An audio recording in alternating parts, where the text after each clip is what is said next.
Well, so will you introduce yourself?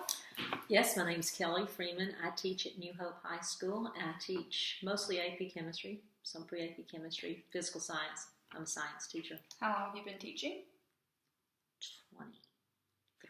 4 years, something like that. All right, and do you give me permission to upload this video to YouTube? I do. All right, awesome.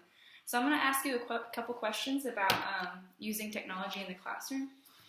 The first question is, what are some ways that you integrate technology into your school curriculum?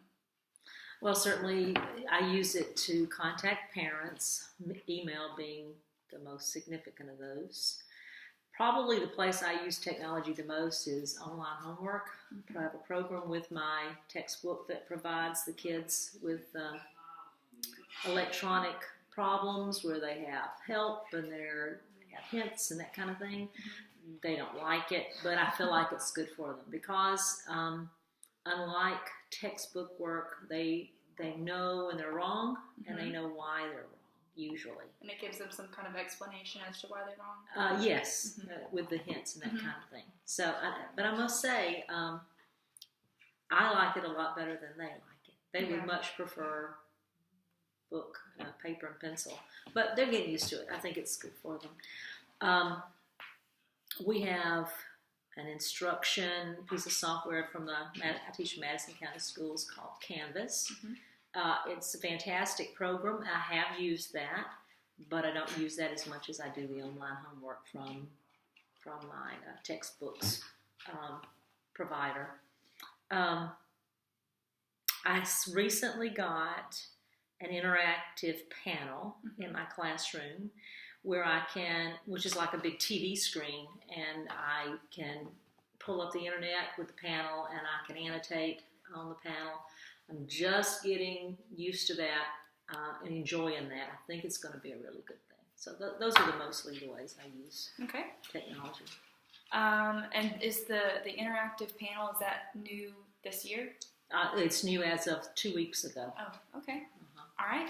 Another question that I have is, what are some of the difficulties of using technology in the classroom? Okay. Well, I teach in a high school. I teach in Madison County, which is not the richest of school systems. We don't provide computers for our students. I teach in one of probably the poorest high school in that Madison County. Most of the kids do have either a computer or their phone, but they're not consistent. They're not. They're all different types of software, all different types of abilities. Access is limited. Internet access is limited, and so trying to deal with the hardware and the software that the kids have or don't have, and giving assignments. An issue. It's always an issue.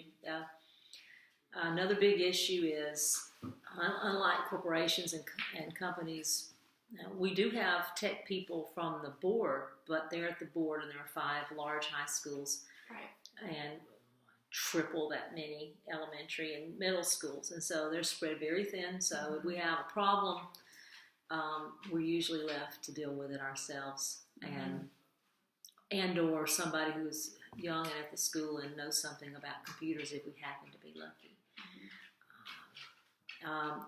Spotty internet access for our schools is a problem. When you depend on your technology, you have a lesson, you don't have your internet, it doesn't work. Something I've noticed recently is I put a lot of time into finding. I'm a science teacher, so animated and virtual labs is something I've done, and I put a lot of time into finding those labs, writing up exercises that go with the labs, and now they're outdated.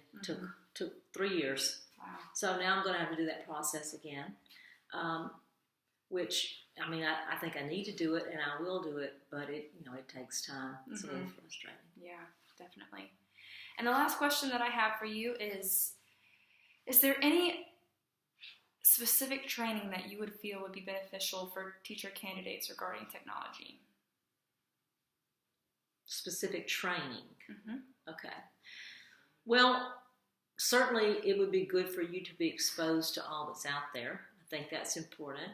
Mm-hmm. But I think one of the challenges I've had is just basic computer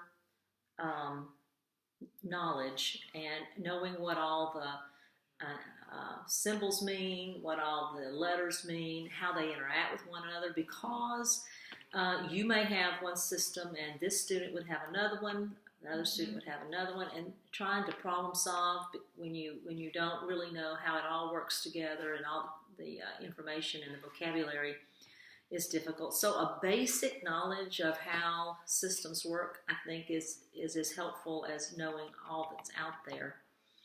I'm not sure this is a specific training, but I'm going to throw this out there too. Absolutely. Okay. I think whenever you plan a lesson with technology, especially if that lesson is heavily based on your technology, you need to have a backup plan. Absolutely. Because very few school systems have the money to make sure that the technology system that they have is reliable, and it's just not. Mm-hmm. So you always need to have some backup plan if you have a technology lesson. I absolutely agree. Well, thank you so much, Ms. Freeman, for allowing me to interview you. It's been very beneficial. You're welcome.